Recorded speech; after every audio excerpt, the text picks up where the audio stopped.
The dust hung heavy in the air as the ornate wagon rolled into Redemption Springs, its polished brass fittings catching the late afternoon sun.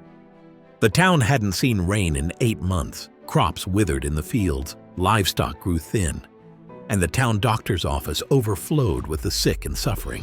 When the stranger in the immaculate suit stepped down from his perch, his smile seemed to promise salvation itself.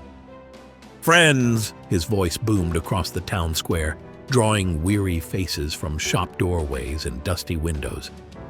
"My name is Dr. Horace Greeley, and I come bearing the answer to your prayers." Sarah Miller clutched her ailing son tighter to her chest as she edged closer to the gathering crowd. 3 doctors had already told her little Thomas wouldn't last the summer. His lungs too damaged by the dust fever. What did she have to lose? "From the sacred springs of the Himalayan mountains," Dr. Greeley continued, holding up a bottle filled with amber liquid that seemed to glow in the sunlight, "I bring you nature's own miracle, Greeley's Universal Restoration Tonic." The crowd murmured skeptically at first. Redemption Springs had seen traveling salesmen before, hawking everything from magic beans to electric belts. But something about Dr. Greeley felt different. His eyes held compassion, his voice carried authority, and the testimonials he read from his leather-bound journal told stories that hit painfully close to home. In Silverton, young Mary Wilkins was given 3 days to live, he declared, his voice dropping to a reverent hush. After just 2 doses of my restoration tonic, she was playing in the fields with her brothers. Mayor Thornton pushed through the crowd, his once proud shoulders now stooped with the weight of watching his town slowly die. "What makes your medicine different from all the other false promises that have come through here?" he challenged. Dr. Greeley didn't flinch.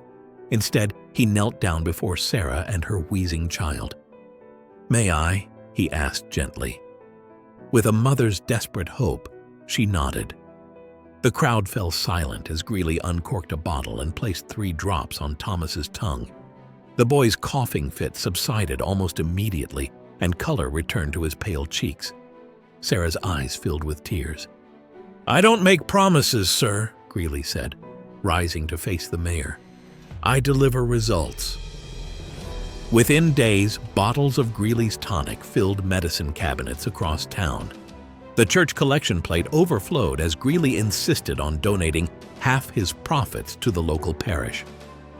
"God's hand guides my work," he proclaimed during Sunday service, his presence drawing the largest congregation the town had seen in years. Even Dr. Malcolm Whitlock, the town's aging physician, found himself prescribing the tonic when his own remedies failed. Only the Tall Feather family, living on the outskirts of town, kept their distance, watching silently as hope returned to Redemption Springs, 1 bottle at a time. But hope, as the town would soon discover, sometimes comes with a price too steep to bear. Tell me where you're watching from, and if you've ever witnessed someone take advantage of people during their most vulnerable moments. Drop a comment below, and let's see if justice is served in this incredible story. 3 weeks after Dr. Greeley's arrival, Redemption Springs had transformed.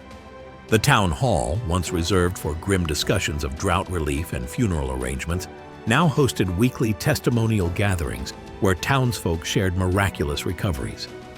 "My arthritis had me bedridden for 2 years," declared Widow Jenkins, raising her hands above her head with newfound mobility. "Now I can tend my own garden again." The crowd erupted in applause as Dr. Greeley stood humbly in the corner, head bowed as though embarrassed by such praise. What began as cautious hope had blossomed into unwavering devotion.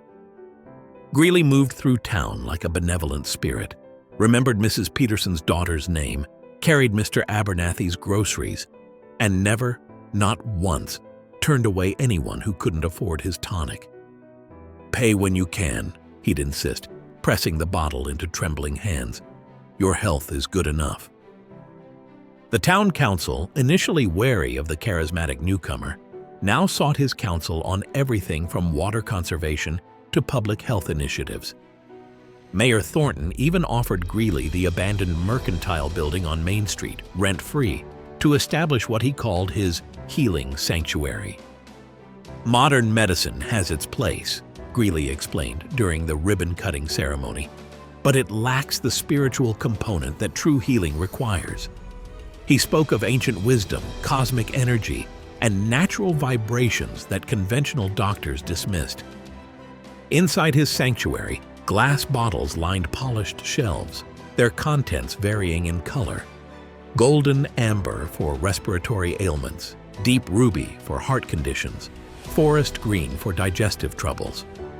Behind the counter, his private workroom remained off-limits to all but himself, where he claimed to perform the sacred rituals that activated the tonic's healing properties. Dr. Malcolm Whitlock observed this transformation with growing unease. At 73, his medical practice had served Redemption Springs for nearly 4 decades. He delivered most of the town's children and eased their grandparents' passing. Yet now, his waiting room sat empty while lines formed outside Greeley's door. "I understand your concern, Doctor," Sheriff Mills said when Whitlock voiced his suspicions. "But people are getting better. Even my wife's migraines. Nothing you prescribed ever worked like Greeley's tonic." Whitlock nodded stiffly. "Just keep an eye on him. That's all I ask." That evening, as dusk painted the sky in shades of purple, Whitlock noticed Thomas Miller playing with other children in the town square. The boy who'd been at death's door now ran and laughed without a single cough. It was remarkable, perhaps too remarkable.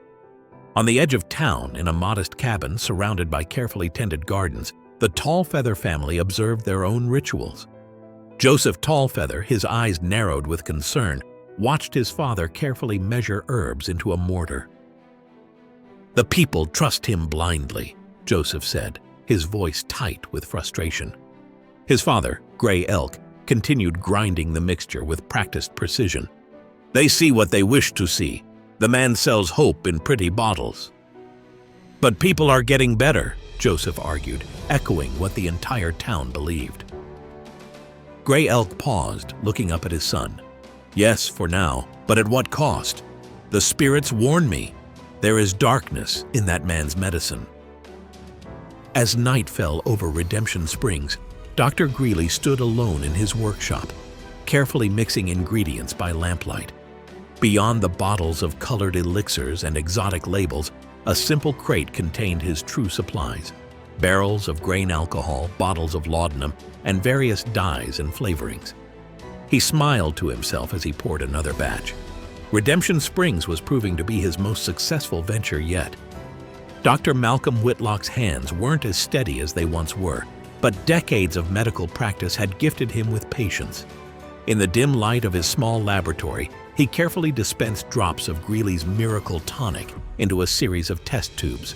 The sweet medicinal smell that had captivated the town now filled his private workspace.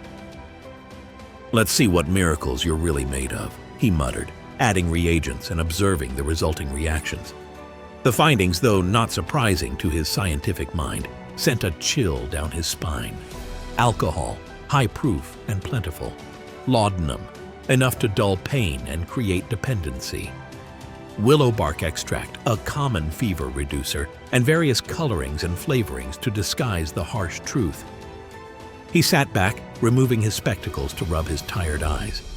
This was no miracle cure, just an old snake oil recipe with enough genuine medicine to show short-term results and enough alcohol and opium to mask symptoms while creating addiction.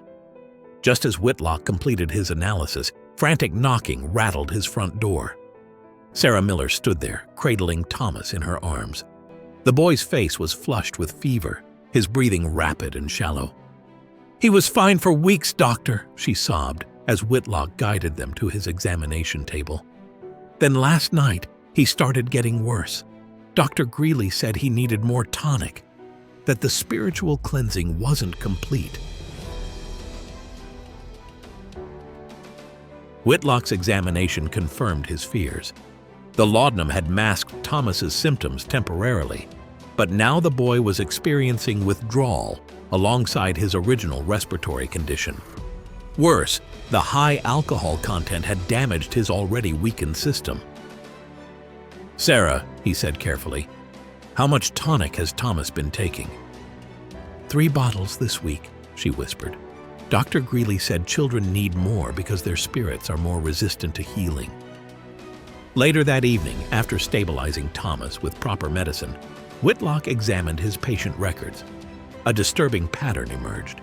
Initial improvements followed by dramatic declines, increased dependency on the tonic, and most concerning, 3 elderly patients had died unexpectedly after months of heavy tonic usage. The next day, Whitlock approached Sheriff Mills with his findings. The lawman listened skeptically. "Doc, half the town swears by this stuff. My own mother says it's giving her the best sleep she's had in years." "That's the laudanum talking," Whitlock insisted. "It's making people feel better temporarily while causing real harm." The sheriff sighed. "I can't arrest a man for selling medicine people want to buy. Get me proof he's breaking the law, and I'll act." Frustrated, Whitlock wandered to the edge of town where the Tall Feather family maintained their modest home. He had occasionally traded medical knowledge with Gray Elk, respecting the older man's extensive understanding of herbal remedies, though they'd never formally acknowledged their professional courtesy. As he approached the cabin, he noticed another figure already there, a tall, powerfully built man in traditional Navajo clothing, deep in conversation with Gray Elk. 2 medicine traditions meeting quietly while the town embraced a fraud.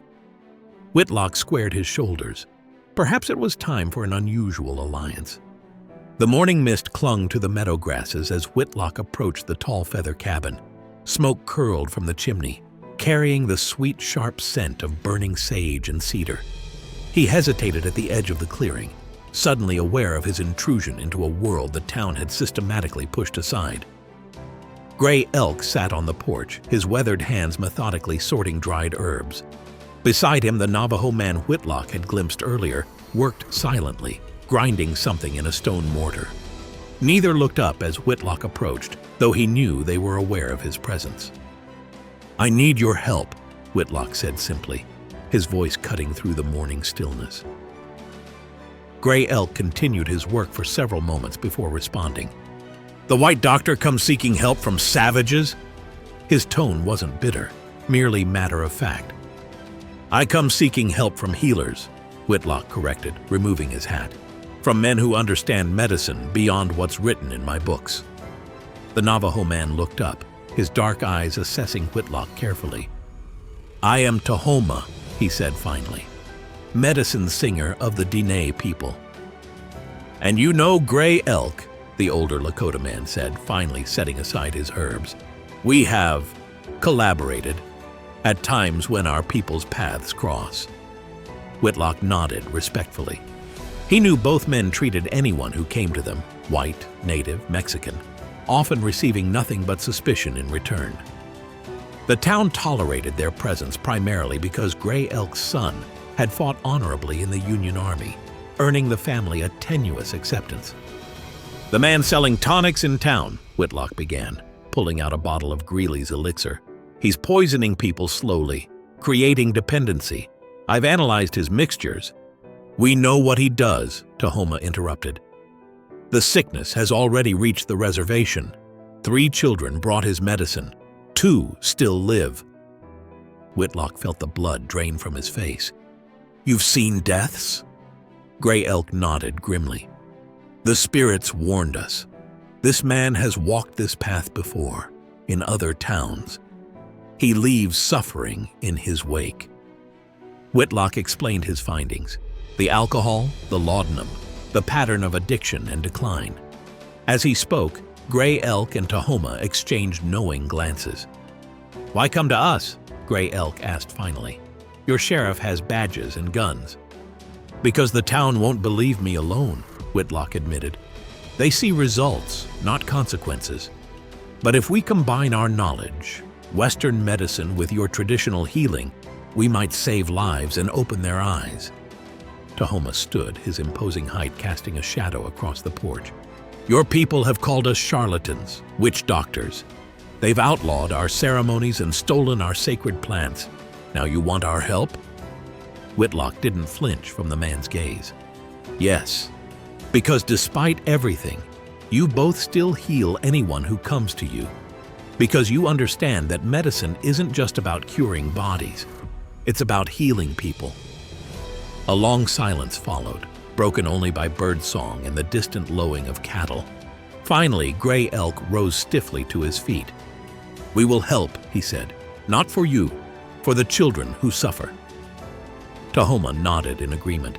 "But understand this, Doctor. The town must see the truth for themselves. We cannot force wisdom on those who cling to comfortable lies." As Whitlock left with a promise to return the next day, he felt both hope and trepidation. 3 healers from different worlds united against a common threat. But would it be enough to break Greeley's spell over Redemption Springs? Sunday morning in Redemption Springs dawned bright and clear, the church bell ringing out across the dusty streets with renewed vigor. Inside the whitewashed building, pews overflowed as Dr. Greeley took his now customary place beside Reverend Simmons. The once dwindling congregation had doubled since Greeley's arrival, drawn as much by his charismatic presence as by spiritual devotion. "Brothers and sisters," Reverend Simmons announced, his voice quavering with emotion, "before our regular service, Dr. Greeley has some important words to share." Greeley approached the pulpit with humble steps that belied the fire in his eyes. "My friends," he began softly, "I come to you today with a heavy heart." He paused, surveying the rapt faces before him. "There are forces at work in our community seeking to undermine the healing God has blessed us with." A murmur rippled through the congregation. Greeley raised his hand for silence. "Dr. Whitlock, a good man, mind you, has been visiting homes, spreading doubt about our tonic." His voice hardened slightly. "He's even been seen consorting with the Indian healers outside town, men who practice mysterious rituals and spirit calling that our good book clearly warns against." Martha Jenkins gasped audibly. Others exchanged troubled glances. "Now I respect all paths to healing," Greeley continued, his tone softening, "but we must be vigilant against those who would mix Christian medicine with pagan practices. For those experiencing any doubts about their treatment, I am offering stronger doses at no additional cost." After the service, the town square became a battlefield of whispers. Loyal believers defended Greeley passionately, while a small but growing faction expressed concerns. "My father's cough came back worse than before," Robert Anderson confided to Sheriff Mills, "and he's going through 3 bottles a week now." "Thomas Miller nearly died after taking that tonic," countered Widow Peterson. "Dr. Whitlock saved the boy's life." "Whitlock is jealous," insisted Mayor Thornton, who had recently begun carrying a flask of the ruby-colored tonic for his heart condition. "He's losing patience to modern medicine." By midweek, the division had hardened into open hostility. Signs appeared in shop windows. "Greeley's tonic welcomed here," or more rarely, "We stand with Dr. Whitlock."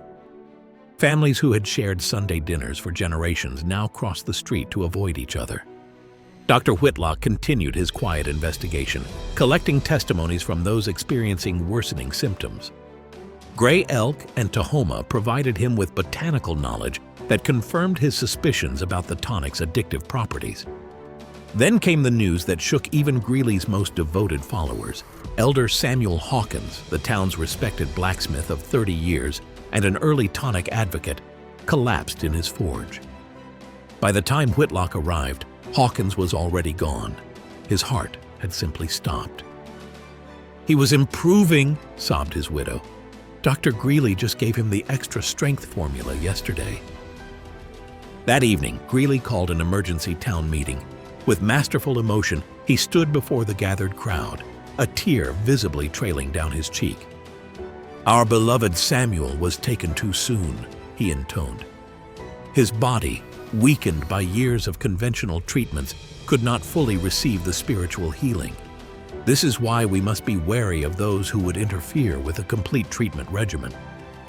His gaze settled meaningfully on Dr. Whitlock, who stood at the back with Joseph Tallfeather.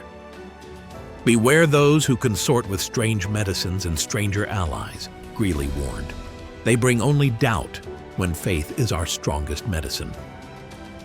As the town dispersed, the lines were clearly drawn.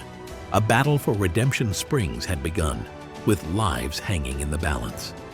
Word traveled fast in small towns, but even faster when carried on desperate feet. Just past midnight, Joseph Tallfeather pounded on Dr. Whitlock's door, his face grim in the lantern light. "Mary Running Horse's daughter," he said breathlessly. "The fever's taken a bad turn. She refused to let Greeley near the child after what happened to the Hawkins man." Without hesitation, Whitlock gathered his medical bag. "Your father and Tahoma?" "Already there, but they asked for you too." The Running Horse cabin sat isolated at the far edge of town. Inside, 6-year-old Lily lay motionless on a pallet, her small body burning with fever. Gray Elk knelt beside her, softly chanting, while Tahoma prepared a mixture of herbs in a steaming bowl. "Pneumonia," Whitlock diagnosed after examination. "Advanced. She has fluid in her lungs." He looked up at Mary Running Horse, whose eyes reflected both fear and desperate hope. "Greeley?" "He came 3 days ago," she whispered. "Said she needed his strongest tonic. After 2 doses, she couldn't wake properly. I threw him out." Whitlock exchanged glances with Gray Elk and Tahoma. Without words, an understanding passed between them. The child was beyond any single healing tradition. "We must work together," Tahoma said simply. What followed was a healing ceremony unlike anything Redemption Springs had ever witnessed. Whitlock administered traditional medicines to reduce fever and thin the lung fluid. Gray Elk performed a purification ritual with sacred smoke, driving away negative energies. Tahoma created poultices of sage, cedar, and other herbs known to draw infection from deep tissues. Through the night they worked in harmony, 3 healing traditions united around a single purpose. By dawn's first light, Lily's fever broke. Her breathing, though still labored, became more regular. "She will live," Gray Elk announced, exhaustion evident in his weathered face. The news spread through town like wildfire. Lily Running Horse, given up for dead, saved by the combined efforts of the town doctor and 2 native healers. Some dismissed it as coincidence or exaggeration. Others, however, began to question Dr. Greeley's insistence that his tonic was the only path to healing. 3 days later, Reverend Simmons collapsed during Sunday service, clutching his chest. Dr. Greeley rushed forward, tonic bottle already in hand. The congregation watched in hushed anticipation as he administered his remedy, promising immediate relief. Minutes passed, the Reverend's condition worsened. "It's working," Greeley insisted, forcing more tonic between the gasping man's lips. "The spiritual resistance is strong, but faith will overcome." But faith wasn't enough. When Whitlock finally pushed through the crowd, the Reverend's pulse was erratic and failing. "Get him to my surgery," Whitlock ordered. "Now!" As the unconscious Reverend was carried out, the first serious cracks appeared in Greeley's carefully constructed facade. "He's gone, vanished in the night." Sheriff Mills delivered the news to the gathering crowd outside Greeley's healing sanctuary. The building stood empty, shelves cleared of all tonic bottles, the back room stripped of equipment. Only the painted sign remained, swinging forlornly in the morning breeze.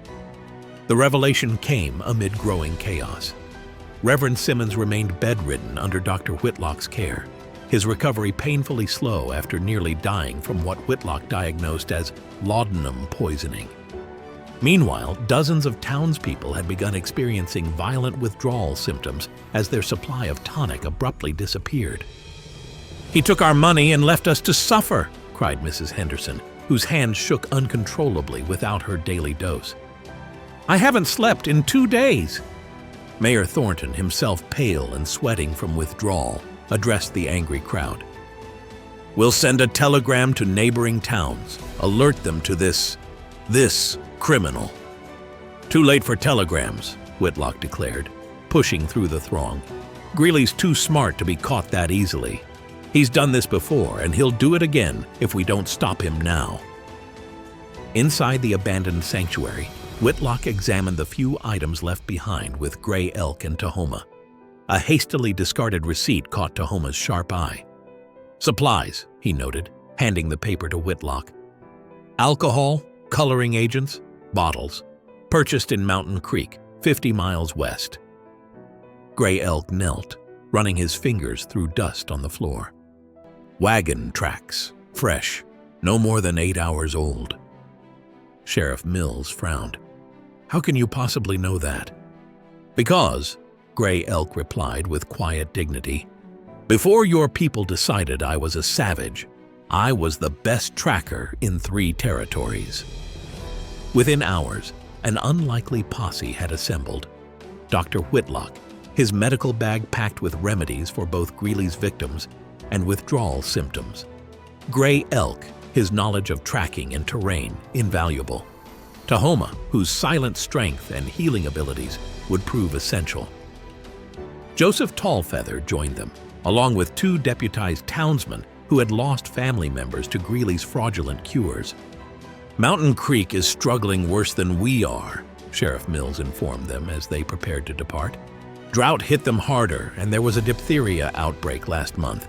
Perfect hunting ground for a man like Greeley. As they rode out, a crowd gathered to watch. Some cheered them on, while others, still loyal to Greeley despite everything, muttered darkly about persecution and jealousy. The people need to recover from more than just the tonic, Whitlock observed as they left the town behind. They need to heal from the false hope he sold them. Gray Elk nodded gravely. Hope is like medicine, pure, it heals, corrupted, it poisons. They rode hard through the day, following a trail that Greeley had made little effort to conceal. His confidence, his certainty that no one would pursue him, might prove his undoing. By nightfall, they camped within 10 miles of Mountain Creek. In the distance, faint lights twinkled, a town unaware that disaster rode toward them in an ornate wagon, bearing bottles of false salvation. Dawn broke with the promise of another scorching day. Around the dying embers of their campfire, the unlikely allies prepared for the final leg of their journey. Whitlock winced as he mounted his horse, his aging bones protesting the unaccustomed rigors of the trail. "Your medicine men have no remedy for old age, I suppose?" he asked wryly. Tahoma's normally stern expression softened slightly. "Age is not a sickness to be cured, Doctor. It is wisdom taking physical form." The trail wound through rocky passes and sparse woodland before descending toward Mountain Creek. From a ridge overlooking the valley, they paused to survey the settlement below. Even from a distance, the town's desperation was evident. Fields lay barren, livestock pens stood nearly empty, and the movements of townsfolk seemed sluggish, burdened. "Perfect hunting ground," Joseph Tallfeather murmured, echoing the sheriff's words. Gray Elk pointed to the town square. "Look, already he begins." Through Whitlock's field glasses, they could see an unmistakable sight. Greeley's wagon, its garish paint gleaming in the sun, surrounded by a growing crowd of townsfolk. "He wastes no time," one of the deputies observed. "Neither should we," Whitlock replied, lowering the glasses. "But we must be careful. These people see him as salvation, just as Redemption Springs once did." They approached the town from different directions, hoping to avoid immediate detection. Gray Elk and Tahoma, knowing they would draw unwanted attention, remained outside town, while Whitlock and the others ventured into Mountain Creek to gather information. At the local livery stable, the hostler proved talkative as he tended their horses. "That Dr. Greeley's been a godsend," he confided, unaware of their purpose. "Half the town was down with diphtheria last month. Regular doc couldn't do nothing, but the new fella's tonic works miracles." "How long has he been here?" Whitlock asked casually. "Just 2 days, and already Widow Carson's boy is up and about. Been bedridden for weeks before." Outside the general store, they discovered more disturbing news. Greeley had quickly ingratiated himself with the town leaders and secured a building for his operation. More concerning, he had already modified his scheme based on lessons from Redemption Springs. "He's not selling the tonic anymore," Joseph reported after eavesdropping on a group of townswomen. "He's giving it away and asking for donations to continue his mission. Clever, can't be accused of fraud if he's not technically selling anything." By dusk, they reconvened at their camp outside town. The situation was worse than they'd feared. Greeley had learned from his hasty departure from Redemption Springs and was moving faster, building trust more efficiently. "He's already approached the church," one deputy reported, offering to fund a new roof if they'll host his healing services. Whitlock's face darkened. "We can't just confront him publicly. These people won't believe us. They're desperate for the hope he's selling." Tahoma, who had been silent until now, spoke softly. "Then we must offer something stronger than hope." "What's stronger than hope?" Joseph asked. Gray Elk met Whitlock's gaze, understanding passing between them. "Truth," he answered simply. "Truth delivered with healing hands." Greeley's healing sermon was scheduled for 7 o'clock at Mountain Creek's modest church. By 6, the building was already filled beyond capacity, desperate townsfolk crowding the aisles and spilling onto the front steps.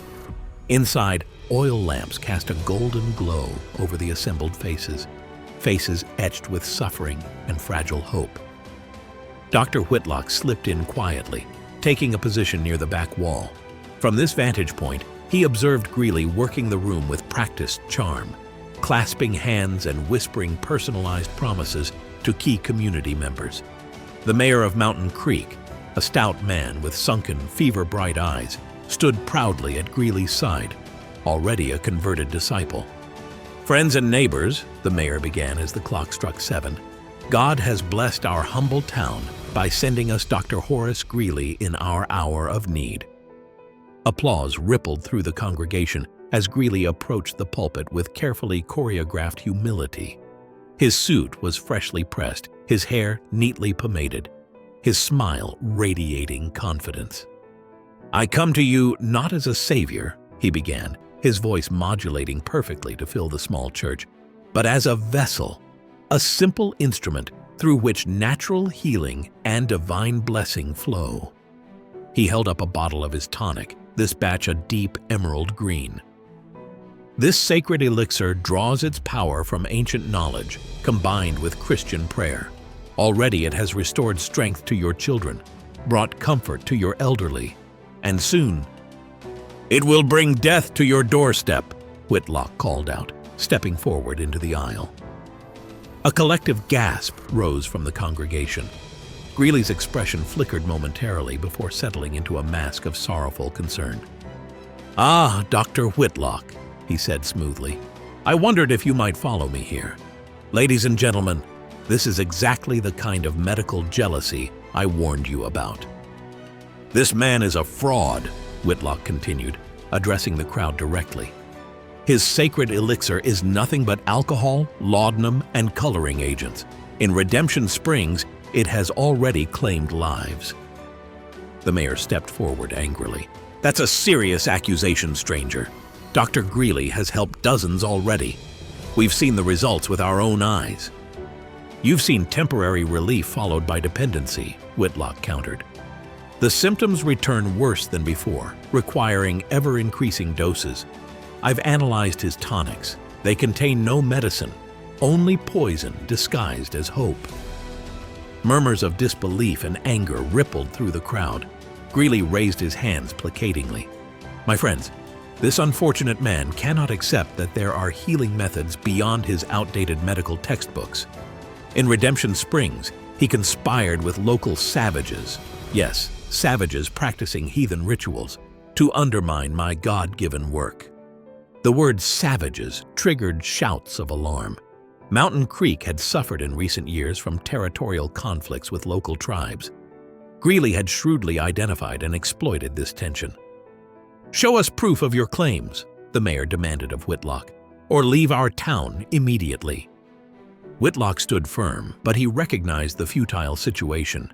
These people, like those in Redemption Springs before them, needed to discover the truth themselves. No amount of argument would overcome their desperate desire to believe. "The proof will come," Whitlock said grimly, "but by then, it may be too late for some of you." Night settled over Mountain Creek as Whitlock retreated from the hostile church gathering. The confrontation had gone exactly as expected. Greeley's influence was too strong to be broken by mere words. Outside town at their small camp, Gray Elk and Tahoma waited for his report. "They will not listen," Whitlock admitted, sinking wearily onto a log beside the fire.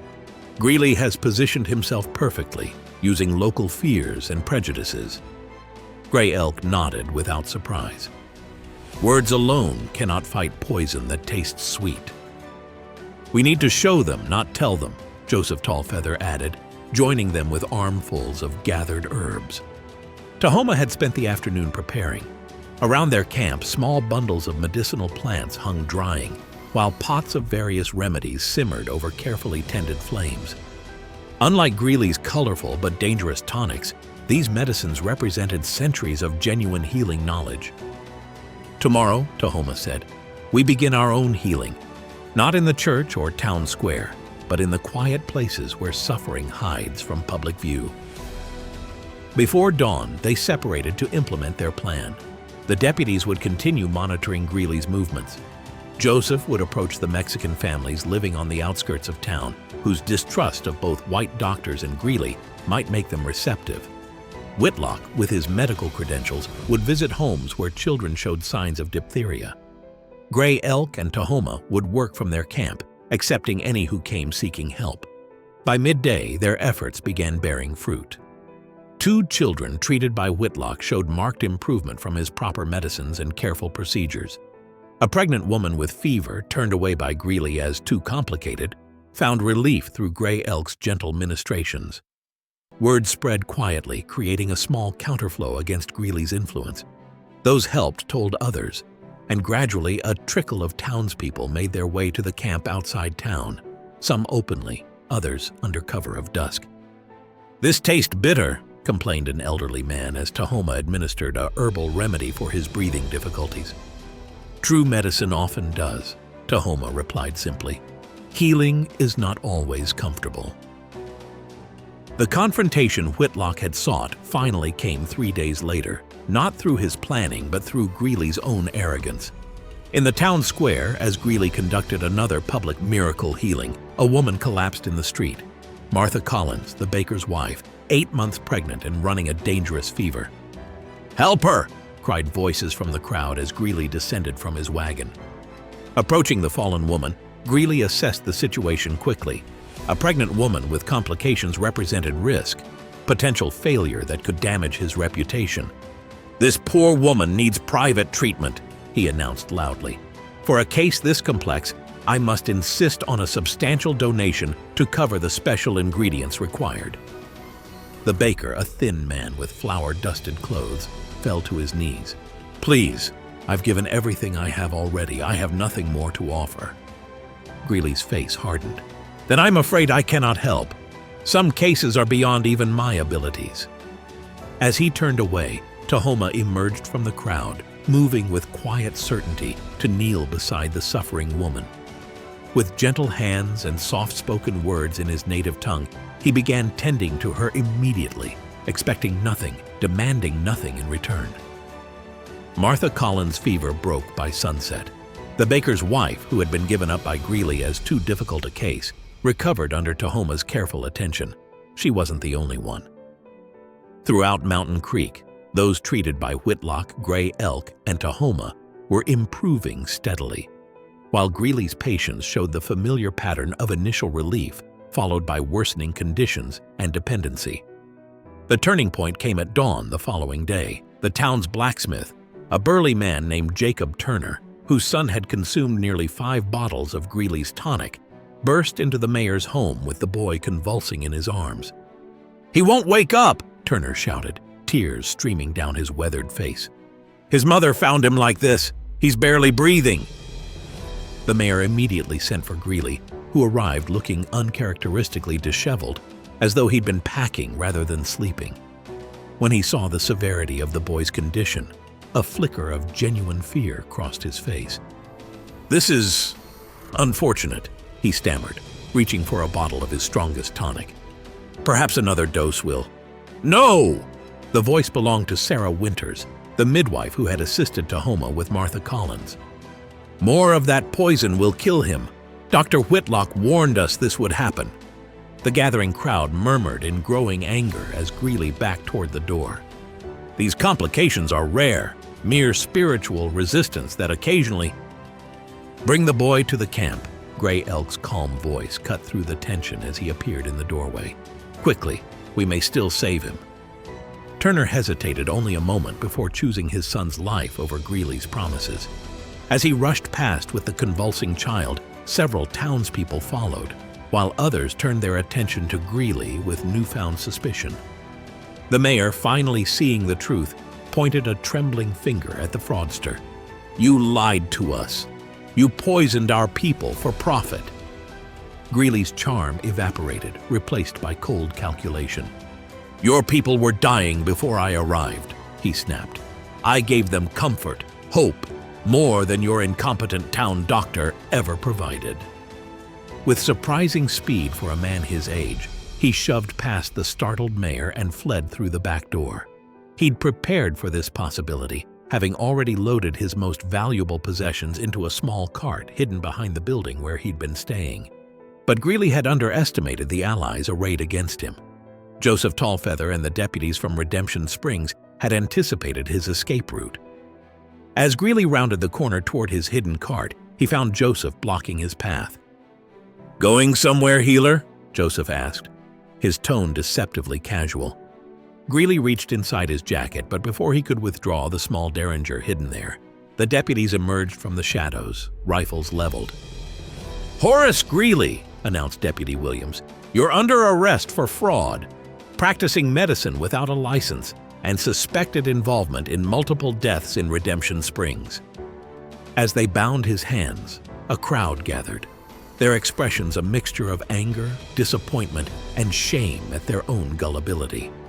Among them stood Gray Elk, who had left the boy in Tahoma in Whitlock's capable hands. The old medicine man approached Greeley slowly, his face solemn.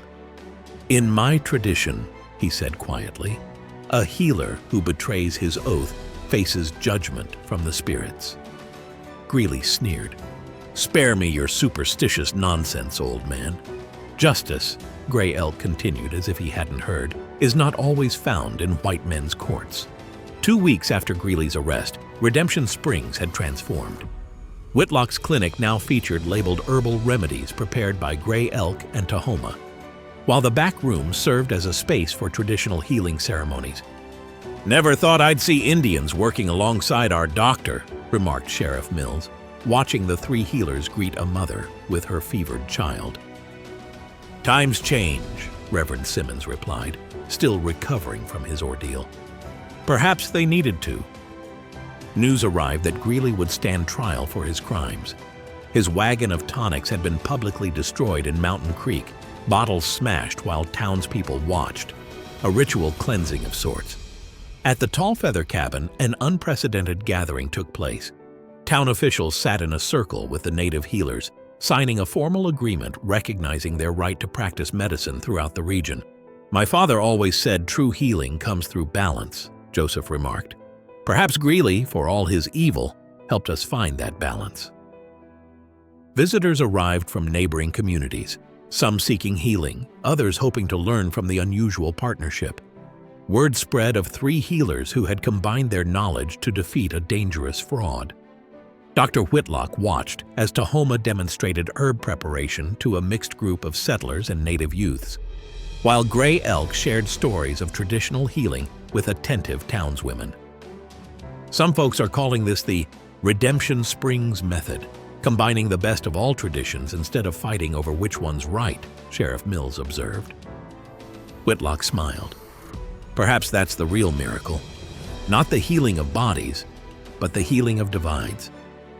Redemption Springs had transformed from a community defined by drought and desperation into one characterized by cooperation and shared wisdom.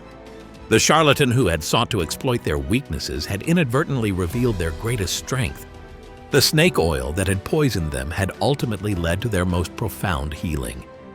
If you thought this story was incredible, wait until you see what happens in our next video.